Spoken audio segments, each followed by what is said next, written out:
Hey, it's Drybear. First Descendant sees a major update introducing 2 new characters and a bunch of new content, so let's dive into what's different. A new Descendant has been added to the list, currently only in her default form. Her name is Luna, and she is a support style character. She's essentially a DJ character that is non-attribute. We were theorizing whether she was going to be chill or something else to help spread out the roster, but she is non-attribute, and she brings a whole bunch of unique bard-like mechanics where you have to hit skill checks and that sort of thing. And then she also has MP recovery, skill power increase, and cooldown reduction for all teammates and range. And so she would be a great fit for some of these really strong builds we're seeing right now, like Ultimate Lepic or even with Ultimate Glay. We also have Ultimate Valby joining the roster in the Ultimate form. She is a upgraded version with some slight stat difference of the base Valby, and she also comes with 2 new Transcendent mods that modify her skills just a little bit, one of which works only, has a special effect, I should say, inside of the brand new Void Intercept with Gluttony. A big PSA with this as well is they are actually vaulting some of these amorphous materials. So what they're going to do is with 11, 44, 115, 30, 55, 113, 23, 52, 73, 87, 110, and 125. They are going to be, if you have these in your inventory, they will stay in your inventory and you can unlock them. And what they're doing is they're changing one of the drop items in those amorphous materials and now calling a new variant of them the AA variant to include the new materials for Ultimate Valby, and the same thing goes for Luna as well. And so they're starting to vault these materials. They're probably taking out, it looks like Enhanced Cell Blueprint, Stabilizer, Spiral Catalyst, and Code of Ultimate Valby from the list of materials there. And some of the materials, which I don't think anything has been removed from the game, it's just duplicates of materials or blueprints that you could get elsewhere, has just been reduced, and so they can slot these in. So just keep in mind that these AA materials are going to start dropping, and some of the old ones you can still take them to where they get opened and open them,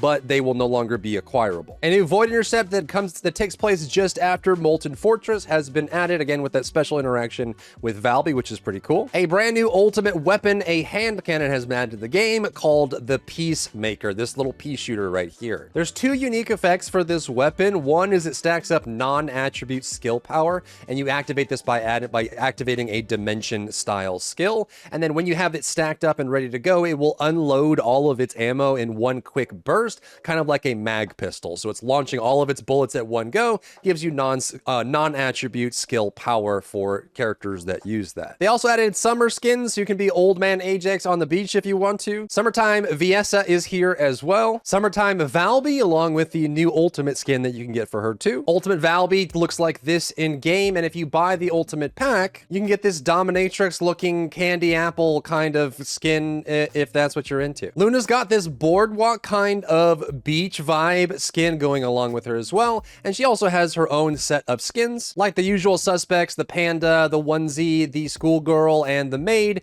as well as some recolors and this rocker punk star skin. And we've got a super edgy skin for Jaber as well. Now he just needs his bugs fixed and some balance adjustments to fix him up. They also added a bunch of quality of life, like being able to accept all of your lost and found in one go. They sped up the map gliding, like how fast you can pan the map. I think this is primarily just for people on controllers that are using the analog stick, but it's much faster as you move around. You can also now search the consumable menu, and they need to keep going with these changes because this is absolutely awesome to be able to search through this. They also added a menu option in gameplay that allows you to set semi-automatic weapons to a hold to fire. So previously on these weapons, so kind of like the tactical rifles or the hand cannons, if you fire and hold it down, it would just do semi-automatic, period. But now there's an option. If you go to options and then up to gameplay and then scroll all the way down, you will find a option for aiming control and change fire mode. This will allow you to change semi-automatic and burst fire weapons to always refire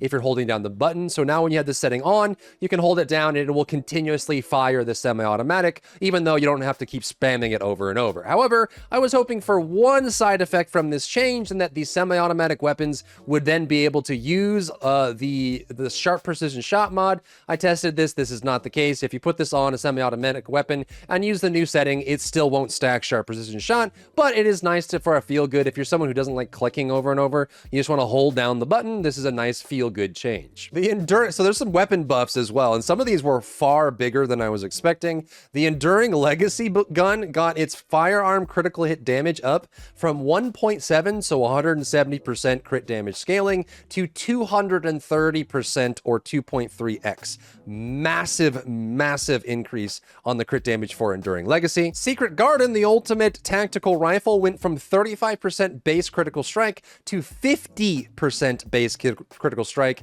and 1.85 crit damage to 2.25 crit damage. I've been holding off on testing these weapons just because I knew they were going to be changed, but now with these numbers, they might be actually correct. Now, Zastra's Devotion was falling behind in comparison to the other ultimate hand cannon Perforator, and they gave it a buff. It went from 36% crit rate to 45% base crit rate, and the 1.85 or 2.0 base crit damage to 2.25, so a 0.25 increase on crit damage. This makes these guns insane, and if you didn't know, multiplicative scaling is how they apply bonus crit strike as well, so having these go up can be exponentially better for some of these options in the builds for these weapons, and we'll check these out hopefully very soon. They also updated Greg's Reversed Fate, a mobbing weapon that didn't really succeed in mobbing in its role. They changed the trigger rate to be lower, but they also made it trigger on non-shielded enemies. So the mechanism that triggers the drop is going to be more wide, like includes more situations and non-shielded enemies,